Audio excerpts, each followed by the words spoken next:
Good morning and happy Sabbath to all of you. As I'm making this video here, today is Thursday, and my husband is going through his surgery right now. So I want to start with a prayer for him and for you by the time that you are actually watching this video. Father in heaven, we want to thank you. I want to thank you for my life, for the life of my husband, and I want to ask you to be with him as he's going through his surgery. Father, bless everyone that will be listening to this video afterwards, and that will be a testimony that everyone will grow even closer to you because of what is happening to us right now. Father, be with me as I give this sermon. In the name of Jesus, amen. I am going to do today something that I tell all of my preaching students to not do. I have not prepared the sermon because this is more of a testimony of what is going through with us right now. So this is completely unprepared. Exactly what I tell you guys not to do. As you're going to be watching this on Saturdays, I hope and believe that by then you will have good news and the message that somebody will bring it to you, because I'm not going to be with you, that everything went well and my husband and I, we are okay. But until then, I wanted to leave this message with you. I know that when something like this happens, all of a sudden you wake up, your husband is healthy, everything is well, and all of a sudden your life changes like in a blink of an eye. There is going to be a lot of lessons that I'm going to learn. And right now, as it's happening, it's been only 1 week and we're still in the process. I don't think I can see the bigger picture of everything that God is teaching us. Now, let me make it clear. God does not need bad things to happen to us just so he can teach us a lesson. But he uses everything. While we are in this world, while we're in this sinful world, suffering is still going to happen. Death is still going to happen. But the hope we have is that we know that one day Jesus is going to come back and all of this is going to be over. And that is a promise. And I believe in God's promise. So I wanted to share with you a little bit of what has been going through in my mind and things that has happened. I know if you're following me on Instagram, I already gave you a lot of updates, but there's a few things that I have not shared. But God taught me this morning that these are the things that I need to share. The first thing I want to share with you guys is, well, let me give you, for those that have not watched the Instagram, let me give you guys a little bit of what has happened. So first of all, last Thursday, exactly 1 week from today, I woke up, my husband was feeling just fine. He got up and he said, make breakfast while I go to the gym, and then when I come back, we can eat and I can go to work. So he went to the gym. The gym right here in my complex is not that he went far. It's like 2 minutes walk from my apartment. And not even 15 minutes later, I received a call from his phone, but there was a girl talking on the phone saying, come to the gym. You need to come here right now. So I'm like, I wasn't even changed yet. It's like at this moment, I knew something was wrong. And it's that feeling of, what do I do? Do I change? Do I put a robe? No, hold it. It's cold outside. Do I put shoes? It's like you're completely like lost. What do I do first? So I managed to put on clothing, yell at my son, come and help because your father is, something's wrong with your father. So I run over there. When I get there, my husband is laying on the floor. Nothing is moving. His mouth is starting to be like how do you say? I don't know how to say, and you guys are not here to help me out, but like tilted to one side, crooked. I think that's the word. And immediately I could recognize that was a stroke. So I called 911.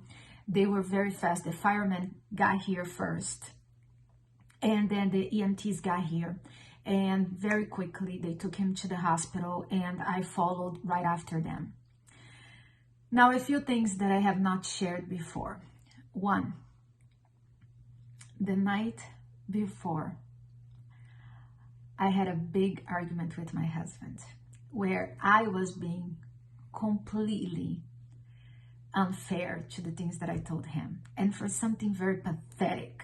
Okay, I wanted a birthday present because my birthday is soon, And my husband was like, this is not the time to spend this money because we're about to buy a house. He was completely right. I was being a complete child, and I wanted my present. And I was completely unfair with the things that I told my husband. And we went to sleep like that. Now, my husband and I, we have a very good relationship.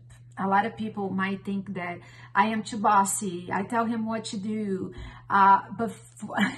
or I make a lot of jokes. Well, you have to understand the other side of it. My husband has the same personality as I do. He's not outspoken as I am, but he loves making jokes. He makes fun of me. He is bossy too in his own way. So we work out. Okay, we never ever had a real fight. Not even this time. It was not even a real fight. These are the little arguments that we have all the time. But it doesn't matter. When all of this was happening, the only thing in my mind was, Lord, do not take my husband away. Because the last thing I told him was not nice things. I didn't curse him or anything like that, but we were not in the very, very good terms, okay? And that is the worst feeling ever. When you see somebody in that situation and you're feeling guilty because you did something wrong. So this is the first lesson that I learned, that we have to, I know, and I'm talking to people that are kind, because I know my church and I know you guys, and I know you're kind, you're loving, but we all have these moments that we say the things that we shouldn't say. And the lesson that I learned was that we are humans. We're going to make mistakes. We're going to get upset. But as soon as there's any light of clarity in your mind, go back. Ask for forgiveness. Start over. Because you don't know what's going to happen in a few minutes. When he woke up the next day, I could have said, I'm sorry. I didn't think it was a big deal. But because that was the first thing in my mind when he was taken to the hospital, we know that what I did is wrong. And I should have said, I'm sorry. So the first lesson that I have learned was, the Lord has showed me how I have to be careful with what I say. And if I say it, because I'm still fallen, let go of the pride and immediately go back, because you don't know what is the next day, what is the next hour. So the next part of our experience, many of you may not know, but I have a paralyzing fear. I don't know, I think there's another word for this, but I know you get what I'm saying. Hospital, blood, cut, surgery, anything related to hospitals and medicine and stuff like that, I have a fear that actually paralyzes me. Okay, this happened since I was a little kid. I would run, fall, scrape my knee, and as soon as I see just scrape of a knee, I'm not talking about gushing blood or anything like that, just a little scrape on the knee, and I would poof, faint. And I grew up with this. This has been very actually difficult, because like having kids, there was one time that Mateus, he was like 4 or 5 years old, and he was jumping from the couch to the table. There was a wood table in the middle of it's like a coffee table in the living room, and he kept jumping, and I was fixing the closet in the back, and I told him, Mateus, stop jumping, you're gonna get hurt. Sure enough, the next jump he gave, he didn't listen to me, he jumped, and he fell in a way that his tooth, it went through from here all the way here. But I didn't see that, because when I picked him up, I already knew how I was, so I was trying not to look at it, but I just needed to have an idea, do I need to take him to the hospital or not? And when I did like this with the wet towel to see it, it opened, and then I saw how it was, and immediately I was like, how am I going to take care of this child when I myself was about to faint? Luckily, my oldest son was home. He helped me out. I called my husband. He came, and we both took him to the hospital. But that's how bad anything related to cut, surgery, hospitals are for me. So when the firefighters came, I was strong enough to make the call, to stay on the phone, to give them the direction. When the firefighters came, I started collapsing. And one of the firefighters, he just held my hand, he looked at me and he said, breathe. And he started telling me how to breathe, and my hands started getting all numb, and he helped me get through it. And this is so amazing because there's a theory that I always had, and I mentioned to people, that God will give you the strength that you need the moment that you need.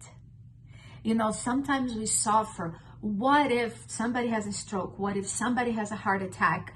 And like our husband, children, or whatever disease it is, and we suffer for something that is not happening yet.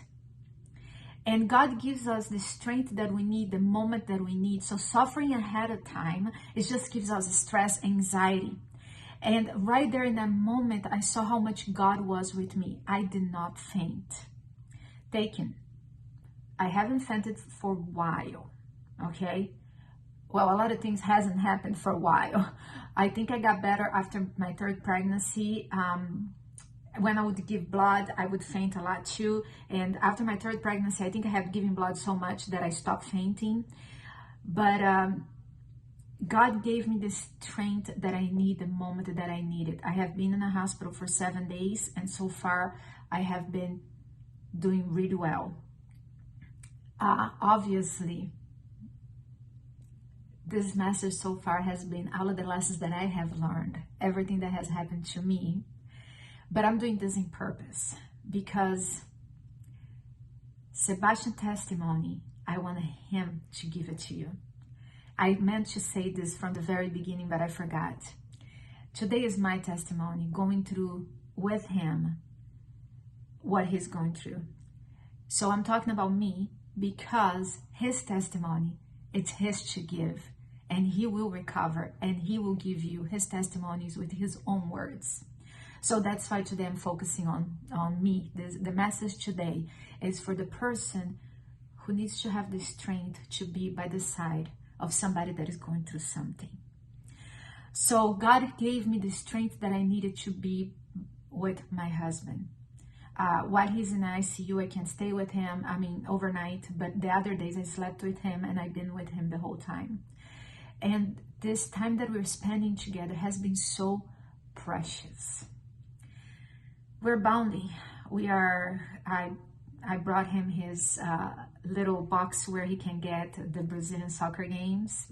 And I brought my iPad and I have my little shows, and we share comments with each other. We're spending time with each other. There's nothing else we can do, even though I continue doing some Bible studies because I need to keep my brain occupied, or my brain wanders a lot and usually to the worst case scenarios. So the social media and the Bible studies and the movies I'm watching, these are ways to keep my mind distracted, because I have a lot of anxiety, a lot of fears, and those were the things that made me faint in the past. So I'm trying to not focus on that. So now we get to the next day. So as soon as we got to the hospital, they gave a medication that it's to avoid having permanent damage, okay? And this medication is a blood thinner, because if it was a blood clot in his brain that caused the stroke, they give this medication, which is dangerous. It could cause internal bleeding, but they said it's only a 6% chance, and this is the chance that he has to not have permanent damage and go back to have a normal life. So that's what they gave him. His whole right side of his body was completely, it was not moving at all. And then they transferred him. He first went to the Wake Med in Cary, then he was transferred to the Raleigh, because at this point, after giving the medication, they did a test on his heart and they found that there was a tumor about this size inside his heart. And they are like thinking, is it a blood clot, or is pieces of this tumor that could have gone to his bloodstream and to his brain? So at this point, because the heart is involved, and the people at this place, this campus didn't have a cardio area. That's what I understood. They said that it would be better to transfer him to the Raleigh Hospital. So that's what they did. They transferred him over there.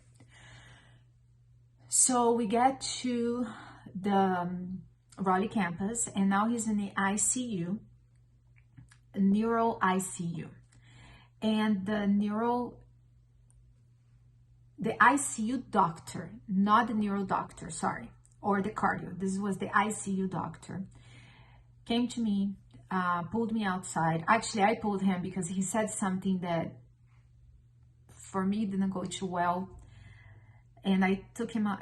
While he was going out, I went out with him and I asked him, "Doctor, you were saying that he might not recover everything. I just want to have an idea how life is going to be afterwards. Right now, we're living in an apartment that is in the second floor. My husband has to go upstairs.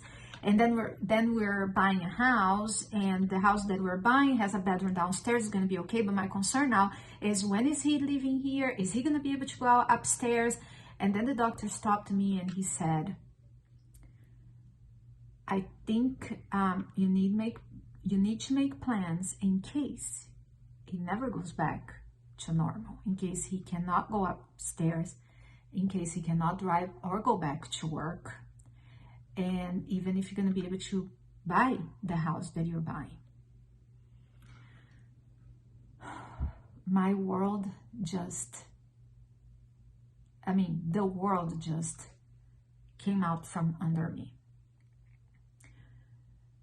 As he's talking, and by the way, they talk like they're talking about a grocery list, okay? Let's buy this, okay? And by the way, the doctor that told me that he had a tumor in his heart, he was talking to me like nothing.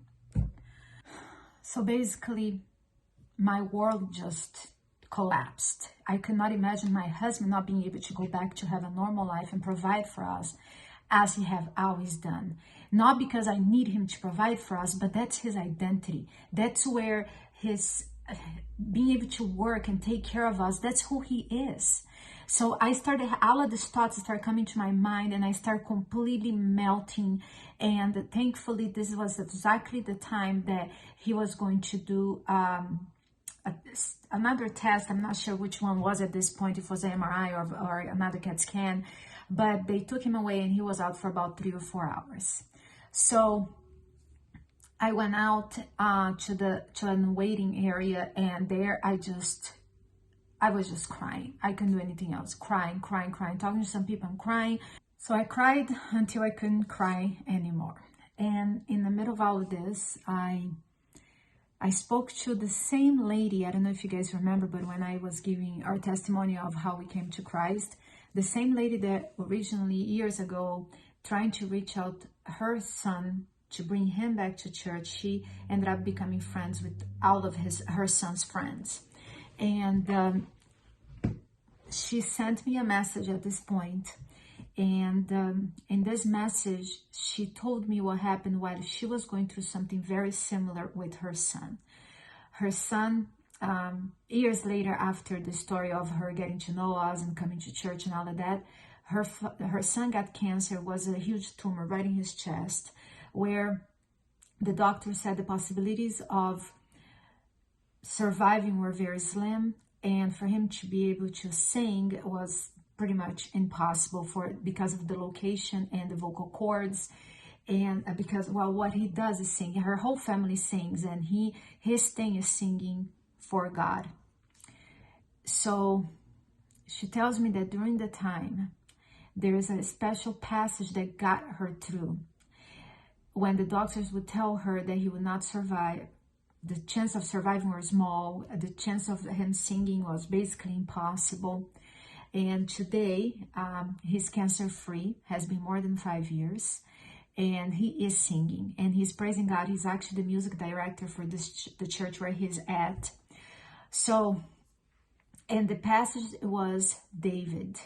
When David was to confront Goliath, but even before that, David was upset. He couldn't understand how nobody, when Goliath was challenging the people of God, nobody was coming up and saying, "Hey, we have a God that is stronger than this giant." He was outrageous. How come? Why nobody's coming? So he comes forward to to go fight against Goliath. And there's one sentence that he said, that marked her very much. And this is the sentence. This is in 1 Samuel 17, verse 26. And he said, who is this uncircumcised Philistine, that he should defy the armies of the living God? And this touched me so much, not only because we're talking about a God that is much greater than anything that is happening in our lives, but also the army of the Lord. That touched me because the army of the Lord, our army of the Lord, was ready when this happened. Our people, our church, you guys were ready. And I'm going to tell you, not only as a person, but as a pastor, I'm so thankful for you. I'm so proud of my church, because it's kind of like, you know, the firefighters, the EMTs, the doctors, they are the people that are trained. And when there is an emergency, they're there. They know what to do. And you guys brought me to tears, because when there was an emergency, well, it happened to be in my family, but when there was an emergency, you guys were ready to take care of the worship on Sabbath, to put the prayer warriors together. You guys were ready. You guys are the army of the Lord at this moment. And you guys were so faithful, so ready, that it brought me to tears. Not only as being the person who is receiving this, but as a pastor. You guys have no idea how wonderful that is, to see that I have cooperated a little bit for the church to actually be ready as the army of the Lord. So I have so much to thank you. And the other part of this passage is, who is this uncircumcised? Who are these doctors? By the way, I'm not criticizing the doctors. I know the doctors, especially this one that talked to me, that is his job. He needs to prepare us to whatever outcome it is. You know, imagine if it doesn't say anything, and let's say I'm thinking that my husband's recovery is going to take 3 months and he's going to get back to normal. I buy a huge house with a mortgage that I'm not ever going to have his income. So the doctors didn't do anything wrong. I am not here to criticize the doctors are bad. That's not my point. But my point is, the doctors are not God. The doctors don't know the future. God is the only one who knows.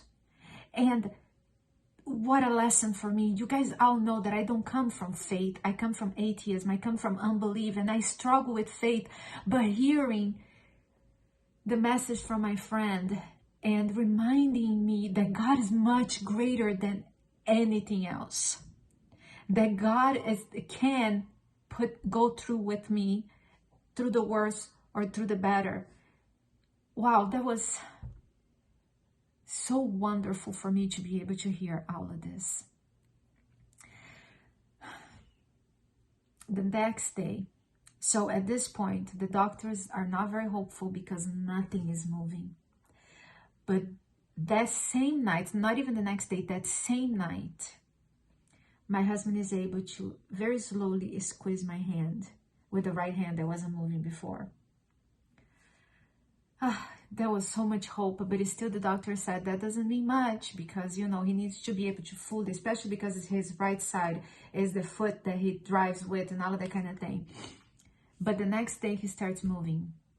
First he had to make so much sacrifice just to do this with his arm, but slowly now he's moving both of his arms are going up, his legs are going up, he's moving everything. Now the doctors did warn me that because of the stress of surgery, he might, how do you say, digress, I'm not sure, like go back and not move so well anymore.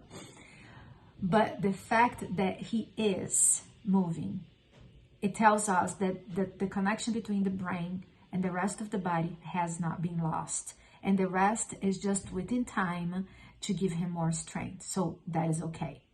In the middle of all of this, especially for somebody like me, like I said, it wasn't raised in the faith, it's so easy for us to forget the supernatural side, for me to forget the supernatural side of it.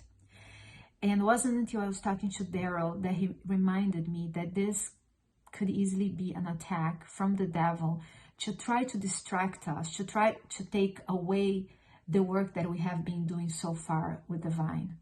Sometimes, and I don't know how many people are there today, sometimes the church is so empty that we feel like, is this working? Is the church moving forward?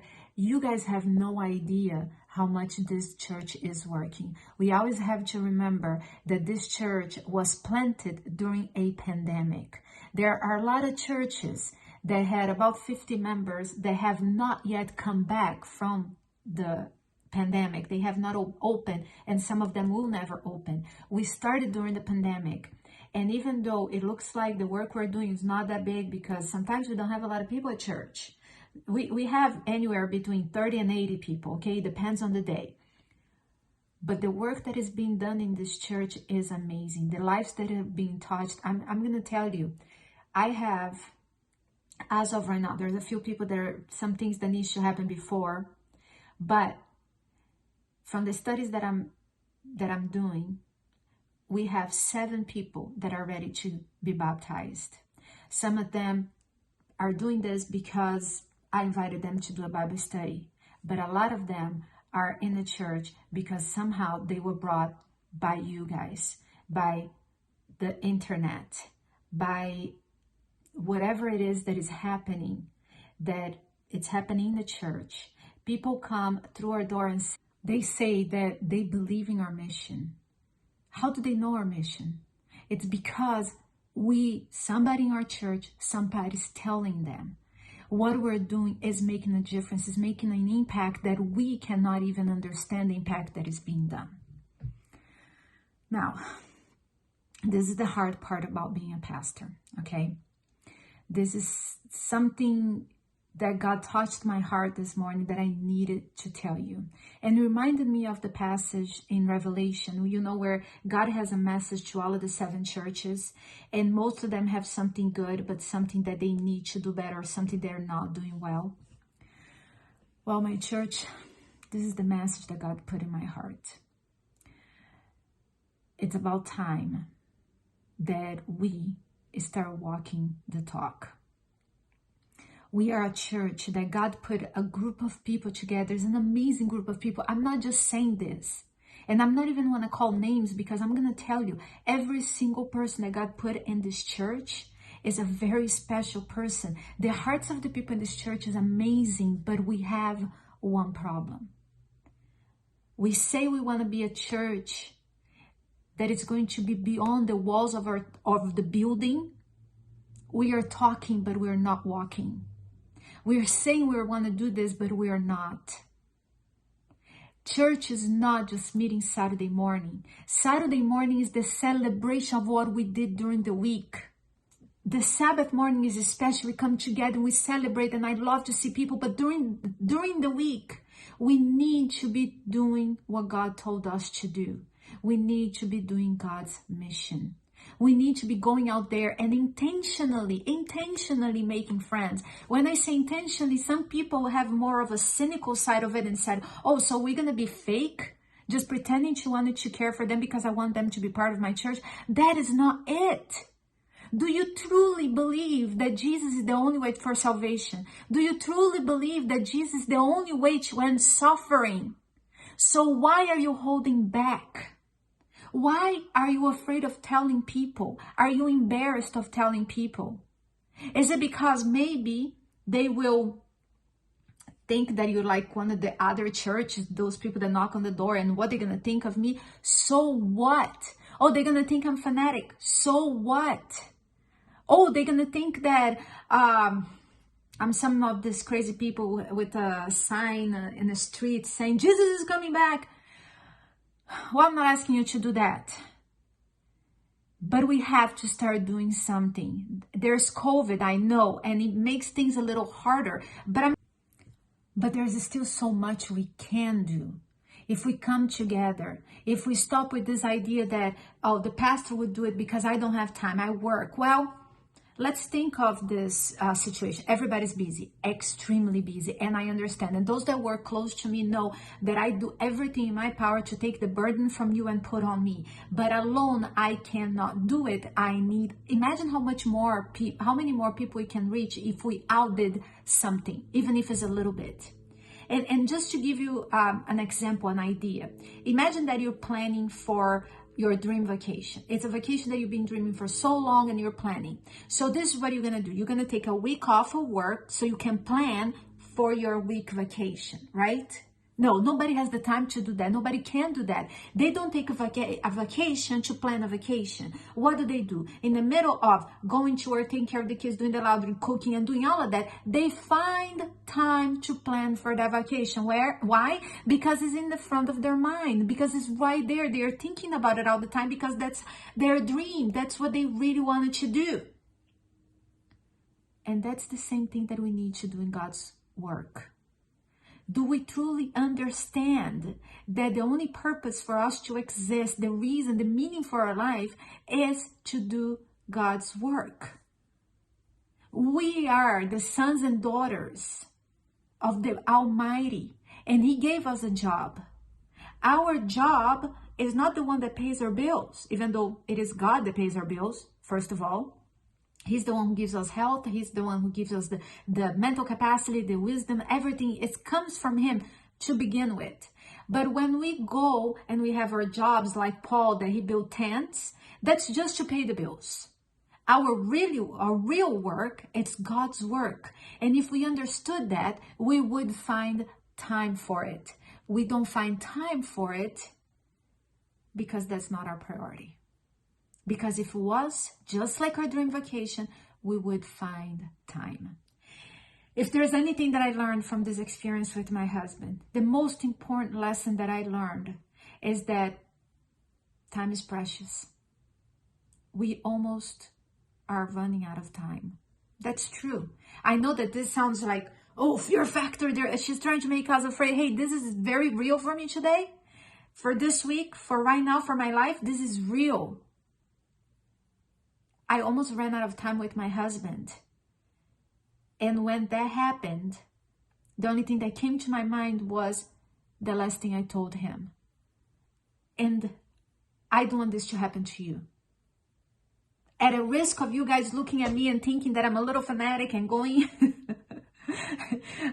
on crazy or something like that, I have to be honest with you.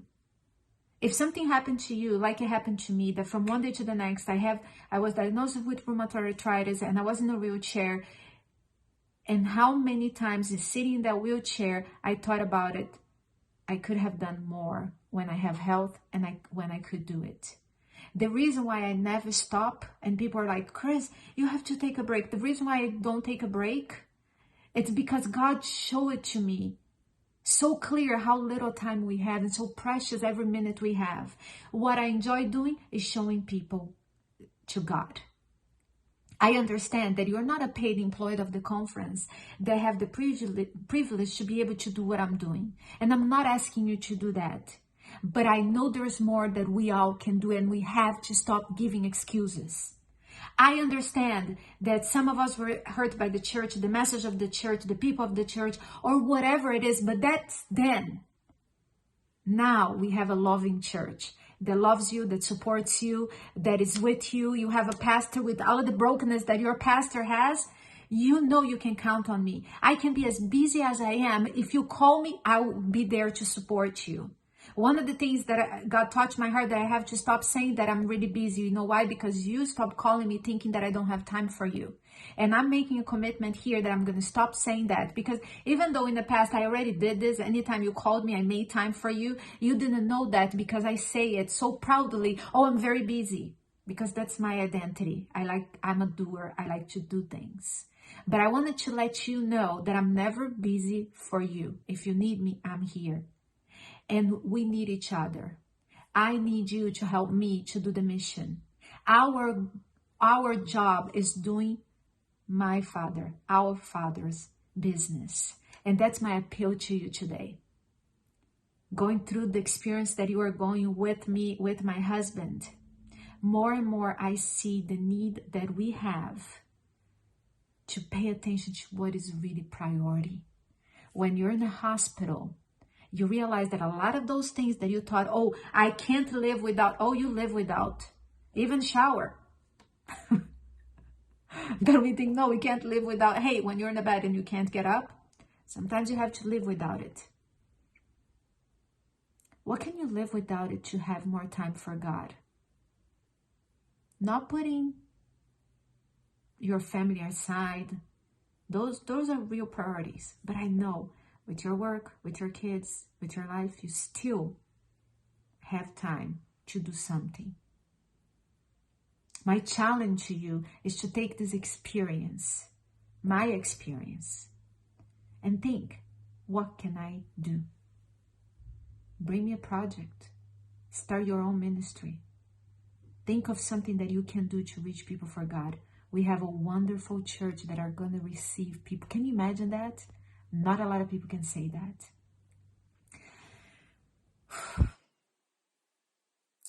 I hope that by the time that this video reaches you, we have wonderful news of everything that has passed with my husband. And even though I'm not going to be able to be with you in person so soon because COVID, we had to quarantine, post-surgery and all of that, but I'm one phone call away and we are going to be celebrating together. For now, from the bottom of my heart, I love you and I can't wait for us to be together. I'm going to ask for someone to pray because it's really awkward to pray a nice intensive prayer in the video. But I know you're praying for me and I'm praying for you. And I see you very soon.